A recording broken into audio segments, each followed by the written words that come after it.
We'll just wait for some more people to join from the waiting room.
Good morning and welcome to today's webinar hosted by Make UK and Infor. Today we're discussing No Weak Links, Building Supply Chain Resilience. Before we begin, a few housekeeping items to note. All attendees are in listening mode only and only the panellists' videos are visible. If you wish to engage with the panellists or to ask a question, you can do so by typing into the Q&A box in the Zoom control bar at the bottom of your screen. Make UK will be moderating these questions and utilise time within the discussion for webinars to respond. We are not using the chat function. And finally, today's webinar is being recorded and all questions sent in will be saved for post-report by Make UK and panellists to answer if we run out of time during the event. I'm pleased to introduce our panel, starting with our chair, Verity Davidge, Director of Policy at Make UK, Lucy Reece-Raybould, CEO of British Footwear Association, Rachel Morley, Logistics Director for OIA Global, Sandra Wiggins, Director for DPI, Martin Corner, Head of Supply Chains and Logistics for Aston Martin, and Andrew Kinder, Vice President for Infor. Over to you, Verity. Thanks, Chloe, and thank you for everyone for tuning in for today's webinar. I hope it is as bright and sunny where you are as it is here in Westminster in London. So you've got an expert panel today that you'll all want to hear from. So really my job is to simply chair it, listen to all the great insight and intelligence they're going to give you, really pick up some of the questions that hopefully you're going to post in through that chat function. But before that, I'm just going to do a little bit of scene setting, because if there feels like words that I have said a lot in the last couple of years, it's probably COVID-19 pandemic, the UK's exit from the European Union, and then supply chain disruption and resilience. And that's really the focus of today's webinar. We know there's been supply chain disruption. We know manufacturers are boosting their resilience, but how are they going about it? Now, the report that we published earlier this year in partnership with Infor very much looked at that resilience element of supply chain disruption. And what we found is that supply chain volatility has essentially become the norm. Supply chain disruption has created pretty much unprecedented times for businesses across the globe in recent years. And what perhaps started as a pattern of volatility is fast approaching to become more of a permanent state. Generally, we find it's driven by costs, increases in the cost of raw materials, transport, and of course, increasingly the cost of energy. And that's really just driving some of that disruption. And one of the interesting facts from the report is that 79% of companies don't believe that there is any signs of abating. And actually, this vulnerability will continue for at least another 2 years. But it's not all doom and gloom, and that's really what we're here today to discuss and learn from each other, because manufacturers are very much building resilience. For UK manufacturers, this level of volatility poses quite a strategic risk to their business, and it's really putting their supply chains under the microscope. So 80% of companies told us they are diversifying their supply chains, with a third opting to increase their supplier numbers, possibly to spread the risk, and 2 in 5 actually reducing their supplier numbers. And a significant number, and I'm sure Andrew will really touch upon this later, are investing in a range of technologies so that they can monitor up and down that supply chain, which we know in manufacturing can indeed be long and complex. I think one of the other interesting elements is that increasing trend towards reshoring. We've spoken a lot about reshoring in the past few years, but it does feel now it's becoming more of a reality. There is no one size fits all strategy here, but they are looking to nearshore and reshore, either moving some or all of production back to the UK, or indeed edging it a little bit closer. But even more so, we are finding that in doing so, there are challenges. So you may have the intention to reshore, but how do you really become a reality? Do we have here in the UK the competitive place to do business and bring production back? And it will be interesting to hear from the panellists whether they have examples of potential successful reshoring and what we need to make that happen. So without further ado, I'm going to go straight to my panel. I'm going to hit them with lots of questions. I'm going to see who pitches in first, but I'm going to ask a few direct ones too. And as I say, please do add some on the chat. So the scene is set. The big question really is to the panel, is supply chain uncertainty here to stay? And what are the trends you have seen in your business and across your networks across the UK supply chain?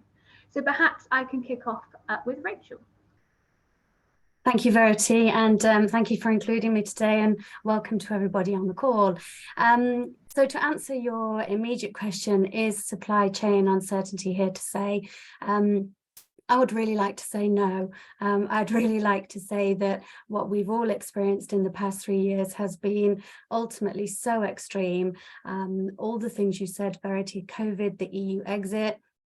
From an international trade point of view, we've also had to put up with strike action, port congestion.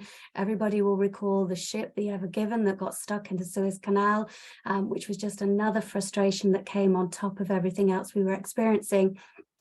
A lot of that we're seeing now is returning to what we believe is the new normal.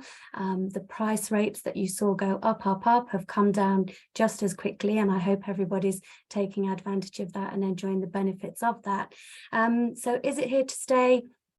Hopefully not in the measures that we saw, but there are definitely things that are still going on and will continue to impact the legislation, the rules that we're all still trying to follow, the different government controls that are coming in.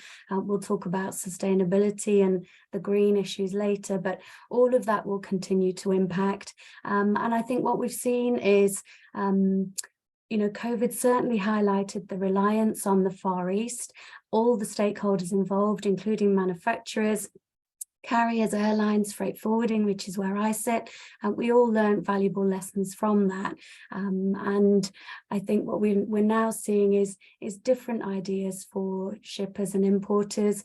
We're seeing an increase in things like buyers consolidations, where this is, as you've just alluded to, Verity, you mentioned the number of the increase in suppliers. So people are going for more suppliers, so lower risk there. But what we're seeing is the opportunity to act as a medium there and bring those together into one container. So an importer would benefit from the speed and the cost of a full container, but also have the advantage of mixing that load with all their different individual suppliers. So we're seeing trends like that. We're seeing air freight capacity increase and rates go down on the air freight. Of course, there's still some exclusion zones with the Ukraine situation. So some routes still have higher rates, increased transit times, things like that. But generally speaking, we're seeing a lot more creativity, a lot more flexibility. So there's always going to be something that no one's expecting. We call it a black swan incident. But generally speaking, I would say we've all learned our lessons, and there's a lot more visibility and opportunity there now. Brilliant. And I think we've all experienced some black swan incidents in the past few years or so. It'd be interesting to know whether there's a difference between small businesses and large businesses when it comes to supply chain disruption. So maybe if I can go to Sandra and then Martin about your views, your experiences over the last couple of years, and we can determine whether perhaps there is a difference dependent on company size. So I don't know, Sandra, would you like to go first? Yeah, first of all, I'm going to say thank you for the lovely introduction, but I'm not an expert. I just do the day job and get through it as the best way that I possibly can and put myself in spaces to learn from other people, which I think is the most important thing in the space and time that we're in, because we've all come from things with very different ideas. So I think as an SME, Christ, has it been challenging? Because one of the things that we do struggle with is we don't have the same voice. We don't have the same clout as the big players, as we call them. So we actually get quite often squeezed out the conversations and pushed so far down the food chain that we are left that black swan. I'm just thinking, you know, it's probably sinking sometimes. One of the things I think we really need to be looking at, you know, we keep using these words, is this the new norm? Is this? Maybe we need to stop spending so much time and be very careful of our terminology, because we're taking up far too much headspace with that terminology. We need to be actually thinking more about how can we be more agile, how will we be more open to change, what can we do differently, and that is my little mindset speech there. I've felt very lucky because I have a great set of resources around me as an SME, because over the years I have spent my time making sure that I make really good relationships with the people that are going to support me to help carry my business through. Because like I say, an SME does not have a supply chain department. There's usually a very headless chicken of a managing director running around trying to think of absolutely everything, trying to keep it all under control, trying to tell the team, don't worry, we've got this, it's fine. You know, we've had Brexit, we've had the challenges of COVID, everything else that we've had to deal with, and we just manage it from the top in the best way that we can. And I think because we don't have those teams and departments, we don't have the space and the time to actually look too far ahead. Sometimes we have to be very reactive to situations, and that can sound really a negative, but actually it's a great opportunity for us, because while we're in those spaces, we're very quick to think on our feet, we're very quick to react to those fires that are usually burning just about everywhere in every department, still keeping our cool and still keeping our businesses afloat. So that ability to be really quick thinking, agile in our activity, and actually we've usually come up with plan B, C, D and E and delivered on them before in a corporate setting. And I have worked in corporate settings in the world of logistics, as Rachel knows, bless her. It's usually taken to get all the way to the top and all the way back down as a proposal. We've usually delivered on it. So I think the SMEs, yes, we've got some real challenges because of usually cash flow, because of our voice, because we are smaller in our setup, but we've got great opportunities to actually go out there and think to do things differently. I know for us personally as a business, DPI, we're a very small SME. We were in an industry that predominantly should not be here right now, quite honestly, but by actually thinking on our feet and moving very quickly and being reactive to the situations, we had our supply chain was fully Far East via a European distributor. So we were fully well aware that the impact Brexit would give to us, and the fact that I had those years of logistics training, information and connections, managed to put lots of things in place, and actually we've reshored, I would say 70% of what was 100% Far East European supply back here to the UK, and diversify that over lots of numerous suppliers, which has actually impacted our bottom line in a positive position. But we had to be very mindful that we could have lost that relationship with our European suppliers. So it's about balancing, doing the right thing, but don't cut off your nose to spite your face. Everything's about relationships to me in a supply chain. Absolutely. And Martin, from your perspective, supply chain disruption, is it still ongoing? Has it become the new norm, or do you find it settled from your perspective? Yeah, I'll probably paint a slightly different picture from the automotive context, because depending on the time horizon you're talking about, I think there's supply chain resilience and disruption in the near term, and I'm talking the next 5 to 10 years, is definitely here to stay. So I suppose the context is that the automotive supply chain world has been developing over many decades now. The car itself probably hasn't changed since the 1920s when Henry Ford started. It's been a mechanical product. And actually, we're moving into an era where the car's becoming electrified. It's becoming a connected vehicle with a lot of autonomous drive features. And actually, over time, the supply chain that's developed is probably the most complex supply chain out of all sectors.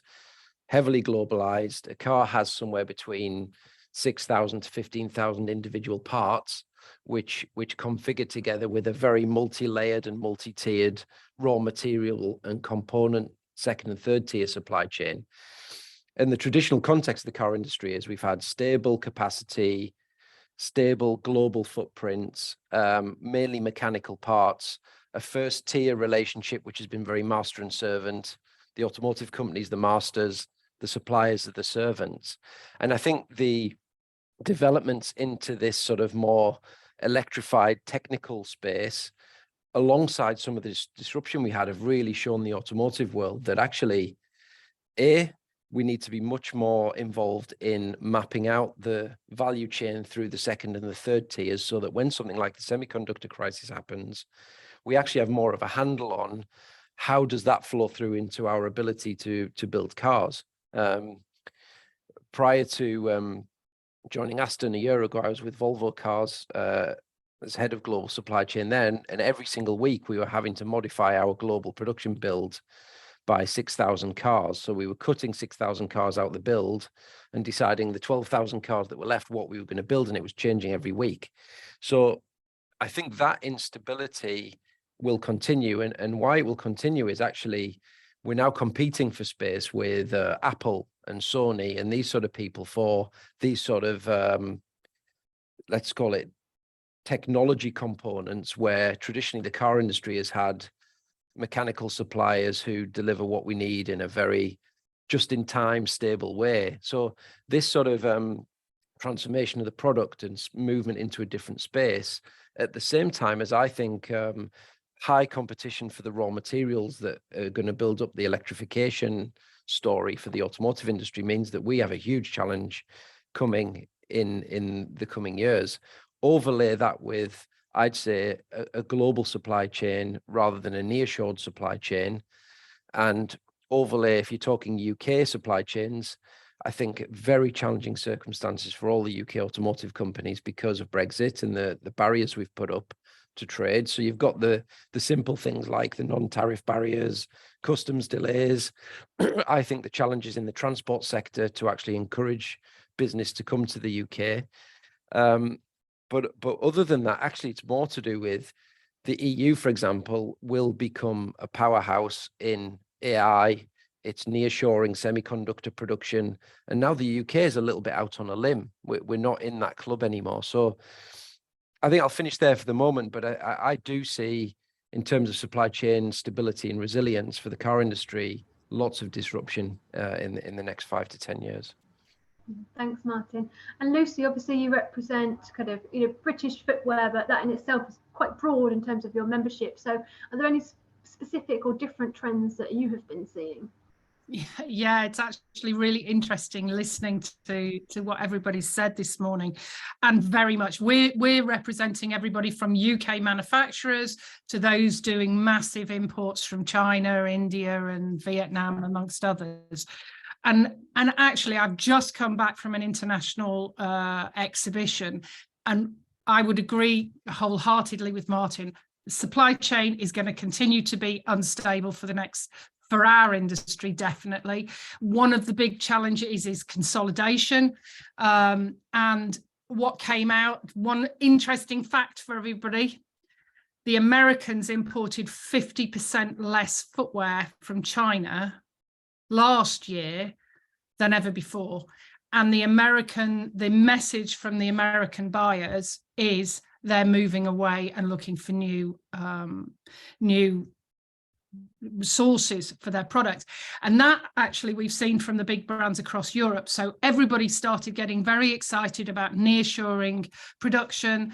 production for footwear here relies on an entire, like for Martin as well, that entire infrastructure of parts suppliers, because not quite as complicated as a car, but a shoe can have up to 200 plus components in it and materials. So you've got a massive supply base to come from. Everybody started shifting towards Europe during COVID.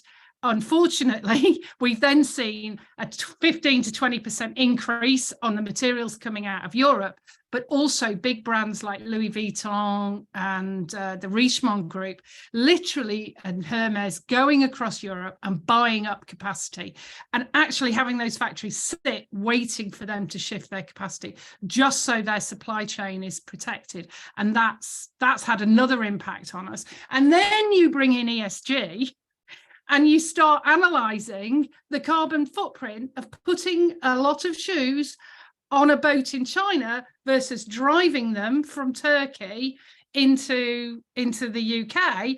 And actually, you suddenly discover that nearshoring costs you more in your carbon footprint, and then your head explodes. So I think we are definitely going to continue to see instability. Those impacts of the demand of consumers on ESG is also going to have a huge impact for our production across the world. Brilliant, thank you, Lucy. So black swans, headless chickens, we're painting a bit of a supply chain challenges picture here, but I guess then we move on to the strategies that manufacturers are taking, because they haven't been able to kind of sit on their hands and do nothing. We know that for sure. I mean, we've already touched, I think Sandra mentioned reshoring, Lucy, you've just mentioned nearshoring. What are the real strategies that are working for manufacturers in terms of building that supply chain resilience? Rachel, I'll go to you first, and then perhaps to Andrew, because I know that technology really plays a key part here. But Rachel, what are the sort of kind of strategies you've been seeing implemented at the moment? Firstly, I'd just like to say it's really interesting listening to the rest of the panel, because I started by saying that, I opened with the fact that I thought a lot of the instability was behind us and the world was getting a much better place. But of course, I'm coming at it from a very practical point of view as the freight practitioner here. So, it's really interesting to hear the other points of view there and how that's actually impacting at grassroots level. So thanks for sharing that. In terms of actual strategies we're seeing working, nearshoring, onshoring, of course there's diversification and people are looking for different suppliers and where they can locate that. But for all the reasons you've said, the customs border, the Brexit issue, it's massive. And continues to be a revolving picture on different legislation that's happening. The green issues, the carbon footprint that Lucy refers to, the sustainability around there. We're doing things such as I mentioned, the buyers consolidation. We're doing a lot of packaging issues for people, looking at recycling packaging, optimizing packaging. Certainly, we've got a large footwear company in our nest, and we've done a huge amount of work on helping them. It reduces costs, it reduces emissions, and it really paints a good picture for them in terms of leaning into that freight forwarding, logistics, packaging relationship, and looking at all of those aspects. Freight forwarding and transport is not just the movement from A to B, it's all the other things around the edges, the warehousing, the packaging, the customs control. And you talk about digitalization and transparency, and I think what's really helping people is the visibility on tracking and the access that they have to information. That of course leads to security and who's looking at what and who has access to it. Of course, also supported by the fact that a lot of people are now on a hybrid working, so working from home. So getting that information on shipments, where things are, when those actual delivery dates are, that whole digitalization and tying together all the different points of the milestones of tracking, the different parties involved. There's a lot of technology that goes into that, and we're moving towards more e-docs and digitalized paperwork. Unfortunately, maritime is still tied up with the 3 original bills of lading, the letter of credit. People want to see it. This week, we've seen the GSP, the General System of Preference, go on to a different service. So you know, all of the paperwork that people have been getting used to is constantly changing, and keeping up to date with that, whether you're an SME like Sandra or big automotive business like Martin's in, you know, all of these things are really important to keep abreast of. And you know, if I can say one thing to everybody listening, it would be lean into that partnership that you've got, and rely on those experts to keep that information in front of you, because you're all busy with your day jobs and your own supply chains, and there's a lot of knowledge around there that can support you with that. Great, thanks, Rachel. And Andrew, I mean, Rachel's just touched upon digitalisation, and I guess for those who are on the call thinking, okay, actually maybe digital technologies can help me with my supply chain disruption and building resilience, what are those technologies that they can apply, and how will they help fix the problem? Yeah, well, I mean, first, let me reiterate that I think the practical supply chain strategies that have already been discussed are the ones that manufacturers are most doing right now. That's the first port of call, and quite rightly so. So they'll revisit their sourcing strategy. That's what we hear. They revisit their sustainability strategy, because recycling and reuse of materials changes the supply chain as well, and gives them, you know, access to materials, particularly in the cans and the plastic and the bottles industry. And we see, even in our technology world, you know, those practical, pragmatic supply chain strategies taking place. But when it comes to, okay, I want to improve my resiliency in my supply chain, and some companies want to turn to technology to do that, how do they do it, and what's taking hold, and what's maybe still in the hype cycle, if I can differentiate between those areas. Firstly, let me define resiliency for my purposes anyway. It's simply the ability to respond quickly to change in somewhere in the supply chain. It's the capacity to respond to change. So there are three things that you need really to do that. Firstly, you need visibility into your supply chain of what those changes might be. Now, we know from your report, from the Make UK report, that most organizations still only have visibility one level up and one level down. I mean, by far the majority still only have that visibility. That is clearly an area of weakness. Now, we do have some customers who are using some cloud-based technologies, actually in the fashion industry. I think I've spoken before about that can look multiple layers down, and in the automotive industry, so that you're sharing demand and supply conditions with maybe not all your suppliers, but maybe key customers and key suppliers. So basically, the more visibility that you have, the more collaboration they have, the more instantaneous that can be, then you're not stopping volatility. There's no stop to volatility. I'm definitely in the camp of we just have to learn to live with it, but you are detecting it as early as possible. So visibility for me is almost like the foundational level. If you can't see, then there's not much you can do for the next levels on. Now, visibility by itself, whilst it has some benefits, I mean, that helps most companies. That's the stepping stone. The next level that more advanced practitioners are using is like intelligence and automation. I would say automation maybe even more than intelligence. In other words, I now know what's going on, but how quickly can I interpret a response, maybe anticipate a response, and then maybe act upon that quickly? Now, we know that as human beings, we do that anyway. That's the purpose that we serve. We intelligently look at the conditions, we analyze, a number of alternatives, and we execute on the ones that we think are best. But where technology comes in is usually the ability to anticipate faster, to evaluate millions of permutations on a cost basis, a capacity basis, a customer service basis, and then automate the vast majority of those responses, like 80 and 90% of the responses, leaving the human beings to manage more on the high value or those trade-off decisions you need to make between customers that you're going to satisfy and the ones that you're not going to satisfy. So intelligence and automation is the second one.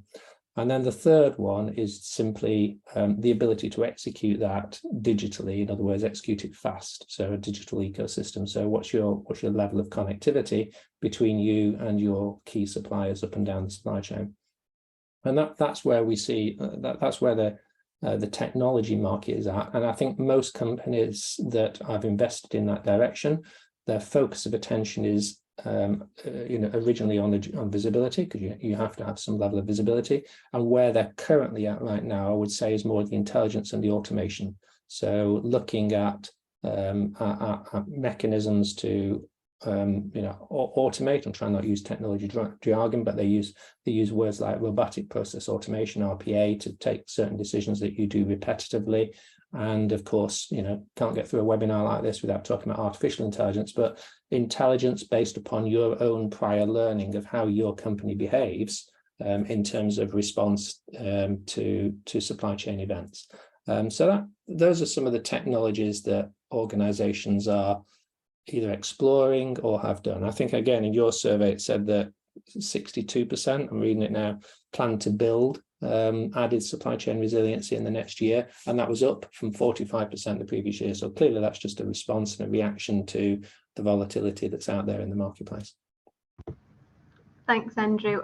We have questions at the end, but if they're relevant, I'm going to throw them in as we go along. And as we've been talking about digital technologies, one of the questions, which perhaps was also on my list, is that for some companies, the introduction and adoption of digital technologies raises, I guess, some red flags. If you haven't been utilising digitalisation in your business and you're thinking now about doing it for supply chain resilience, what are the sort of things I need to consider? So if I'm sharing data, is that a bit of is it a threat? Is there a cybersecurity threat? What are the sorts of things that companies need to be considering if they're thinking about increasing their use of digital technologies for supply chain resilience, and how do we overcome those? So I don't know if Andrew, you want to kick off, and then perhaps I'll go to Sandra and others on the panel. I think it's a good idea to speak with us as well, because I'm going to raise a few points which I think other panelists will respond to, because they'll all be doing it to one level or another. You're all sharing data, even if it's in a just one level deep. With EDI, you're still sharing data. So what if you extrapolate that and you start sharing data across your supply chain network with multiple parties? The technology is not the inhibitor. That's the first thing I will say. The technology is to be able to share demand and supply, throughout your network, is not the inhibitor. The inhibitor then becomes a mutual trust for mutual benefit across the supply chain. That's where we find how much do you want to share, how much are you prepared to share. So what we typically see is a level of control around that. So go back to my automotive or my fashion example, the OEM in the manufacturer or the shoe designer and owner of the brand, they know that there are critical points within their supply chain where if it's not running smoothly, the whole supply chain collapses. So sharing data 1 level deep, 2 level deep, or even 3 level deep with those critical suppliers has mutual benefit, and both parties understand that mutual benefit in terms of inventory and response and service and sort of keeping the supply chain flowing. So they're prepared to share. When it gets broader and therefore sharing that information becomes a competitive threat, then people are less responsive and less appropriate to do that sharing. So I know that one safe area of sharing that's taking place at the moment is not necessarily on demand and supply and pricing, because like I said, some of that has sensitivity, but on traceability. So everybody wants to know where everything came from, where is it sourced from, whether it's sourced ethically, whether it's being used ethically and going to a good place where it gets recycled. I think there's a genuine willingness to want to do that, and there seems to be more reception to be able to share that data, because we all want to know either what we're consuming, putting in our mouths, where we're getting our car components from or our shoe components from, and there is shared mutual understanding of the benefit of that. When you cross over then into demand, supply, pricing, capacity, what capacity your supplier has versus another supplier, it tends to be more to do with the relationships between you and your key customers and suppliers. It's about trust and mutual benefit. Great, thanks, Andrew. And Sandra, give us the small business perspective. Is this something you've done at DPI? Is it working? Or what are the kind of challenges or things, lessons learned that you can share with those on the call? There's lots of lessons learned, and I think one of the biggest things that I actually want to say about digital technology that a lot of people have taken it's been from an SME perspective I'm talking about now, and this is where my Leicestershire manufacturing network hat, being in some of those peer conversations, that digital technology is constantly raising its head, and a lot are looking at it as a very negative, like it's the answer to everything, and what people are not accepting, that it's actually an enabler. to something. It actually reduces that process time, and it is about, and the collaboration piece you were talking, that Andrew was talking about, that sharing information, that trust, that mutual connection, because there is a big fear that if we tell somebody what we're going to need to spend or what we want to buy, we're going to tell them what we're producing, and is that going to give so much of the game away? We're in a position where we do a lot of consignment stock. We actually have gone into those relationships with our suppliers, so we are actually reporting our usage each month. Yes, we're doing that in a digital way, but in a very simplified digital way, but we try and do that with just password protecting documents, something very simple, because we're very well aware that out in the wrong hands actually has given a lot of information away around our sales books. It is about having to create those relationships of trust. And one of the regular things that I actually hear within the Leicestershire Manufacturing Network is, which is a real big issue for SMEs, we absolutely are not, have no have no visibility on our forward order books, because where some of the higher up, some of the customers would be telling them, giving them forecasts of what they need, there's no forecasts coming forward, so that they are actually manufacturing completely blindly, and that is creating some real pressure within that supply chain. Talking about getting back to digital, for me, I'm all for digital. I'm all for what's going to make life easier for everybody. I'm all for passing information safely through encrypted systems. So if you've got an integrated system, but actually, how do you know how to do that? How do you know what's going to work for you? And from an SME perspective, I think the best thing that we have ever done is do that deep dive in our supply chain, talk with the professional networks, be part of the Made Smarter program to actually get the professionals in to come and look at it for us, because when you're doing the day job, as you say, and lost in the day job, you need the expertise from those that can actually look to see where they can bring you value, where they can actually mitigate your risk, and actually protect your intellectual property, because that's what we're talking about here. All that information is a company's intellectual property, and we have to make sure that we are sharing data within a safe way, especially because the manufacturing industry is a highly targeted industry right now for cyber attacks. Thanks, Sandra, and agree. Programs like Made Smarter are just, there for manufacturers to use if you're in the right region, let's say. But I think it's always that combination of knowledge and leadership and innovation, and actually a bit of hand holding. And sometimes we shouldn't be ashamed to say we need a bit of hand holding on these journeys that are quite complex. Makes me quite frustrated when people are very reluctant, because we sit in our little shells, making it very difficult. And actually, I would much prefer to reach out and take the knowledge of somebody else that will actually put my business further forward. That's what it's all about, isn't it? Knowledge sharing and peer groups, and just being open to change. We don't know the answers to everything. Yeah, absolutely.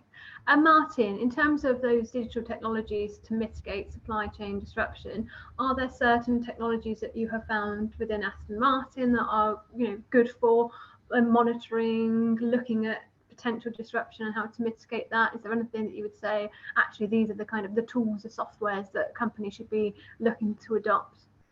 I think that's a great question. Not yet, I think, is the answer. And I'll quickly elaborate. And I think a lot of what Sandra and Andrew said really resonates. So I suppose, again, going back to the automotive space and what I said earlier, we've had very structured first tier relationships. So we take the sales forecast and we convert that through into our vehicle builds, and then it flows through generally old-fashioned mainframe MRP systems to our first tier suppliers. And somehow building this supply chain illumination is short-term what we've been trying to action. So picking key commodities where we know, semiconductors is the easy example to give, mapping that through, and then ideally having some sort of data and digital system that sort of takes our bill of materials and flows that through that supply chain. And then as a group, we understand the sort of value stream map of, okay, well, if we're scheduling our first tier part, how does that value stream map roll back through the multi-layers of the supply chain? I don't think to answer the question you asked, I don't think we've got a preferred digital solution yet. I mean, Andrew knows we're working on an Infor ERP solution at the moment within Aston. But one thing I would say as a general comment, this is our first tactical action that requires some form of data and digital solution. What I find, and I'm sure everybody on the panel finds this, I'm approached by tens of software and digital platforms every single day, from, let's call it, logistics visibility tracking through to inventory management, through to parts ordering systems. And it's very difficult to understand, okay, who's best? I'm not a digital or technical expert at all. And then the second angle is, okay, let's say we're all moving towards one ERP system, which is the sort of foundation of our business. Well, all these additional bolt-ons, do they integrate into our systems well? Do they talk to each other? So I'd say that's the big challenge. There's a plethora of startups and companies that have gone into this space, and I'm sure they're all doing brilliant work, but how on earth do we choose which ones to use, and how do we build that on the foundations of our existing sort of systems and digital architecture? So that's the bit that's blowing my mind at the moment. I could probably pick 30 companies a day to speak to, and then how do you choose between them is the challenge, I think. Definitely. Verity, so just coming to you next, Lucy. So you must have, your ears must have been burning. You go. I was just going to say, actually, that I've always held the car industry up as one of the most collaborative industries that you can find. And I tell everybody to look at what the car industry does, particularly in our industry, because they're hopeless in footwear. I love the footwear industry. It's amazing. But talking to each other is a really poor thing. But Martin, what I would say is go to your trade association and go to Make UK, because these are the places that what we are doing, and what I know Make UK are doing, is actually filtering. We are doing that sort of connecting with lots of different people from different sectors to actually get down. We're not going to tell you which one to use, but what we might have done is we can ask half a dozen people that you can't ask which is the better version of this system. And I think that, sorry, that's just for everybody out there. I would encourage you to go to your trade association, to use Make UK and all its connectivity to help you filter and to get rid of some of the noise.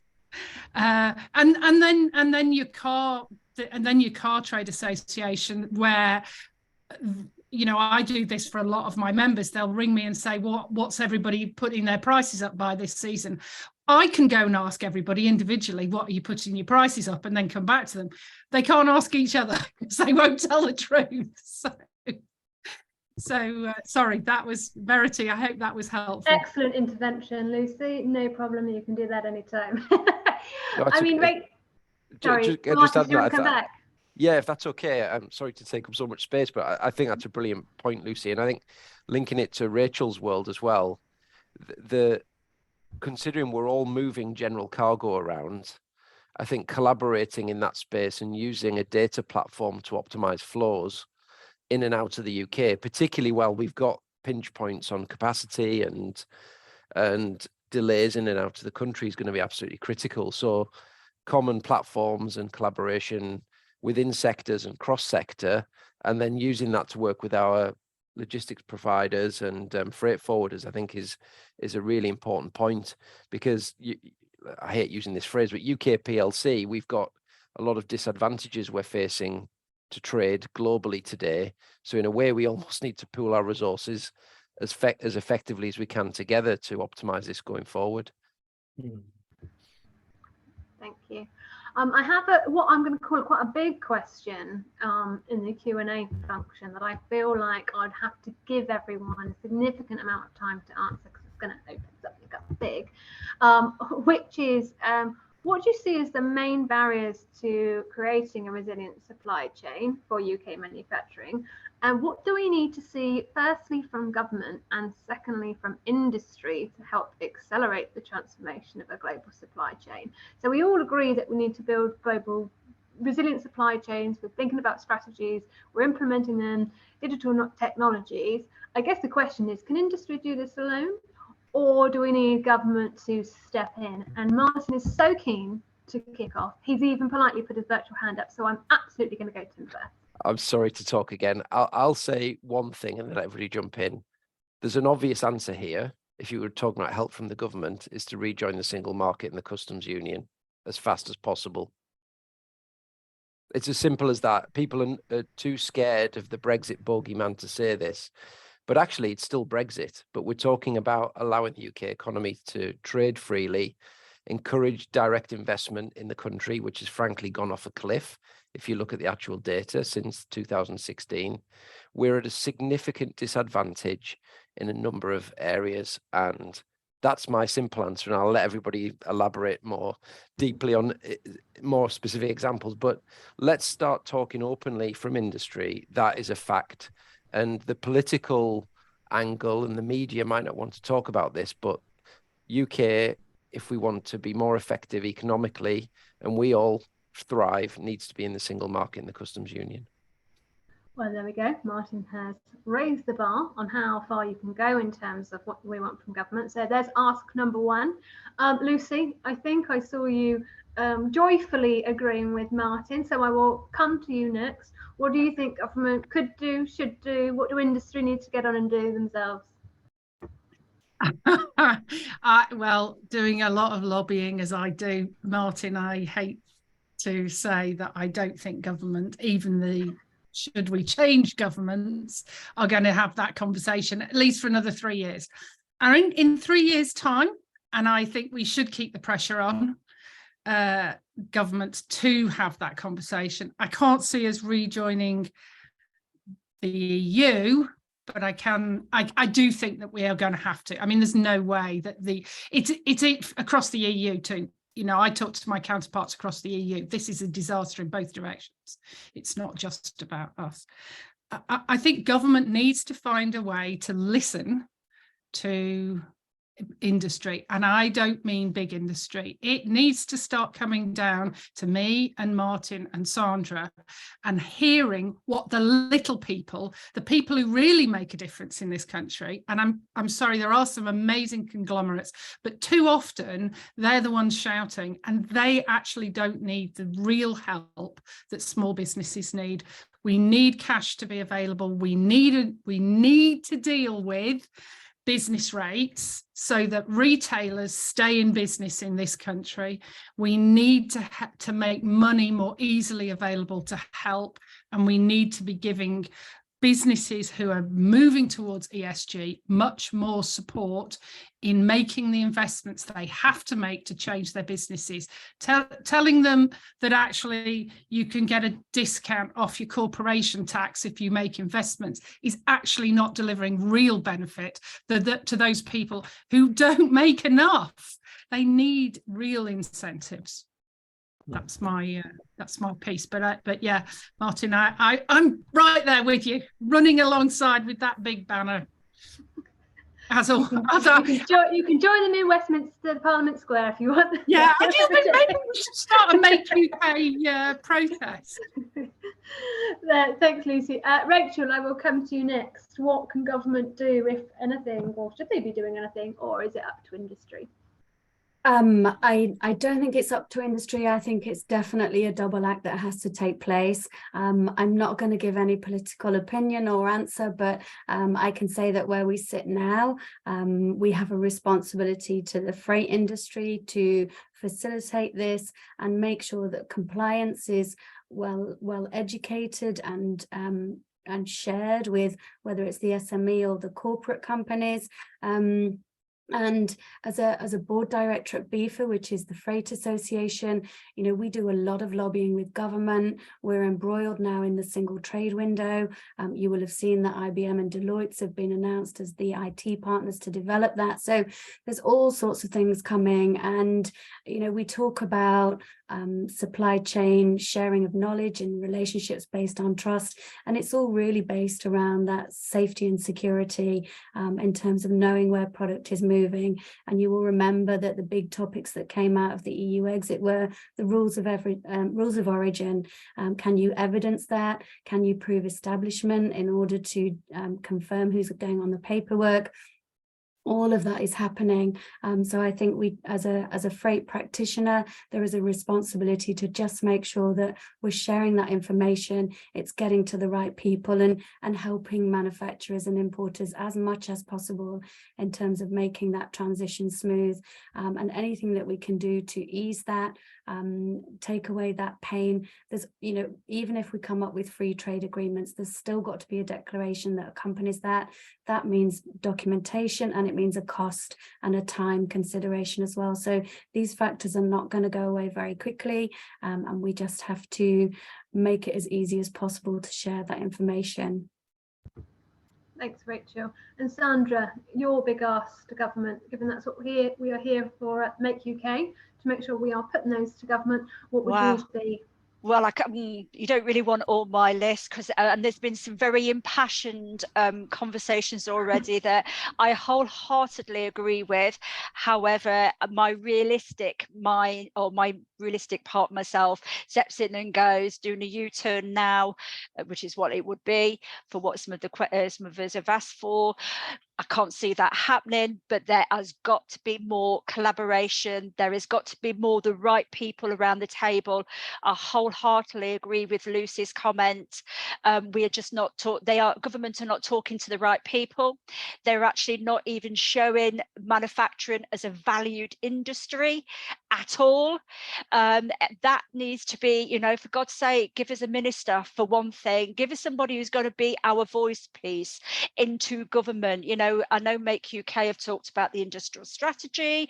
I know that I've done some regional work on some years ago on the industrial strategy. Everybody's talking about manufacturing from government, but they are not actually putting literally their money where their mouth is, and not showing any respect for what we actually bring to the economy. And the loss of manufacturing in the UK, if we carry on in the rate that we are going, makes me very, very concerned about where the economy will go over the next 5 to 10 years. And that's somebody I'm talking about. What's the impact going to be for my grandchildren? What's going to be left in this country? We are not, as people that are here, where you probably family people who are thinking long term, not what's going to be in the next couple of years, and am I still going to be elected to be in power? I'm thinking long term economy. We need something we're all working to, that's transferable through lots of different changes of government, like the revolving circus we've had for the last few years. And that was probably a very unpolitically correct statement I've made there, but I think you all know where I stand on that. So just give us something, show us value. Actually, we're all in it together. Let's make us back to what we used to be. For God's sake, we've got an absolute opportunity here, and they're missing it. They're actually letting us down as an industry, quite honestly. Definitely bring this panel back together again for another juicy topic. I'm going to give the final word to Andrew.